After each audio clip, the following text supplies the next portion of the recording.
kung hindi si Attorney Jean Paras.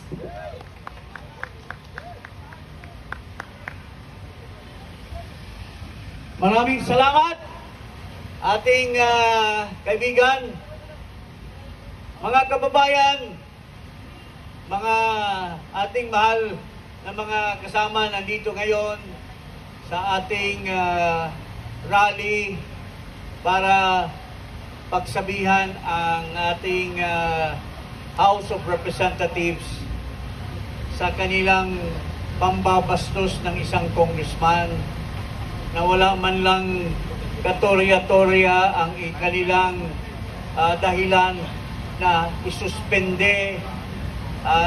Lalo na kilala ko yung tatay ni Kiko Barsaga, isang magiting na congressman, kasabay ko sa Kongreso. At ang pinakamasama nito na sa ginagawa nila dito sa bata na congressman, yung tatay pa naman, miyembro at mataas naging presidente nung partido na siya mismo nagpatanggal sa kanya. So gano'n na ka-barbaric, gano'n na kasama ang politika sa ating bansa, mga kababayan. Kaya nananawagan po ako sa sambayanang Pilipino, sa ating mga sundalo at sa ating mga kapulisan, pakinggan nyo ang hinaing ng ating taong bayan. Pakinggan nyo ang bawat sinasabi ng inyong mga kamag-anak, ng inyong kapatid, ng inyong magulang. Iisa lang ang hinaing nila. Wala nang kredibilidad ang namumuno ng ating bansa. Unang-una, mga kababayan, ngayon, buwan ng Disyembre, panahon sana na ang ating mga kababayan ay magkakaroon ng happy-happy. Pero ultimo, yung Noche Buena, pinag-aawayan pa kung kasya ang 500 pesos o hindi. Noong panahon ng ibang administrasyon, walang napag-isip kung ang pera na kinikita ng isang ordinaryong pamilya ay magkasya ba. Kasi ang bilihin ay mura lamang. Mayroon kang mabibili sa palengke, hindi naghihirap ang taong bayan. Pero dahil dito sa napakatinding korupsyon na nangyayari sa ating bansa, hirap na hirap, apektado ang buong ekonomiya, apektado ang hanapbuhay ng bawat Pilipino, mga kababayan. Kamakailan lang, may pinalabas na balita na ang ating hunger ay sobra ng tumaas. Ang ating value ng ating stock exchange, bumagsak ang valor ng bawat shares of stock dyan sa ating stock exchange. Ang ating dolyares versus pesos, ang isang 60 pesos ay equivalent na lamang ng $1. So, lalo na ngayon, bababa pa yan dahil Christmas season, malaki ang importation ng ating bansa. Hindi lamang 60, 1:60, kundi bababa. So, hirap na hirap. Kaya nga, hindi ko pahabaan ang ating talumpati. Isa lamang ang panawagan ngayon.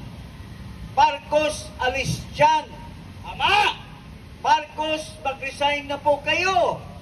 Wala na po kayong karapatan na mamumuno sa sambayanang Pilipino, sa gobyerno. Dahil sa salaysay ni Saldico, mga kababayan, I have a personal knowledge sa nangyari ni Saldico sa relasyon niya kay Romualdez kasi pareho ko silang mga kumpare at witness po ako sa relasyon nilang dalawa. Mga kababayan, lahat na sinasabi ni Saldico is based on his personal knowledge. At ang nasa utak ngayon ng ating mga kababayan, isa lang yung mastermind, kundi si Marcos Bangag Jr., mga kababayan. Siya mismo ang nagsingit sa kanyang order, nagsingit si Saldico ng 100 bilyon pesos. At dahil doon, kumita siya ng 25 bilyones ka pesos. Sobrang laki. Maliban doon sa transaksyon sa Bulacan na ginawa mismo ng district engineer at sa kanya mga kasama, kumita, sabi ni Saldico, siya may personal knowledge kasi siya mismo ang nag-deliver ng 51 billion kay Marcos at Romualdez.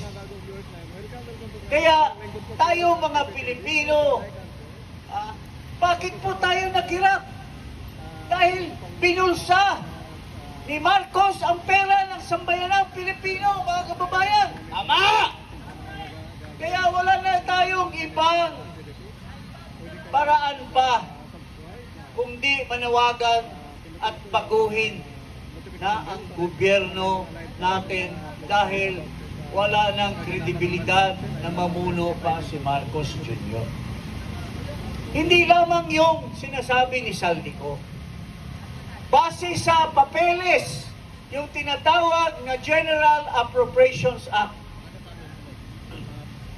kung matino at honest si Marcos Jr., kung ikaw ang namuno sa ating bansa, papayagan mo kaya? Hindi! Ang insertion aabot ng trilyon magmula ng 2023, 2024, 2025.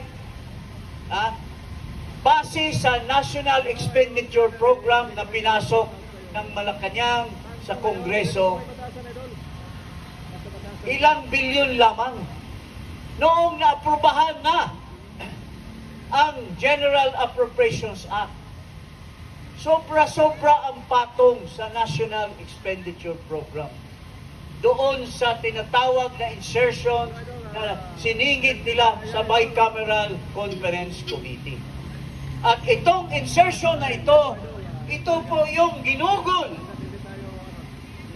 na pera papunta sa Department of Public Works and Highways at siya po ang inimplementar ng mga proyekto na walang saysay kasi nagiging ghost project. At ilang salapi ang kinita ni Marcos Jr. at ni Saldico at ni Romualdez. Bilyon-bilyon po since 2023, 2024, at 2025.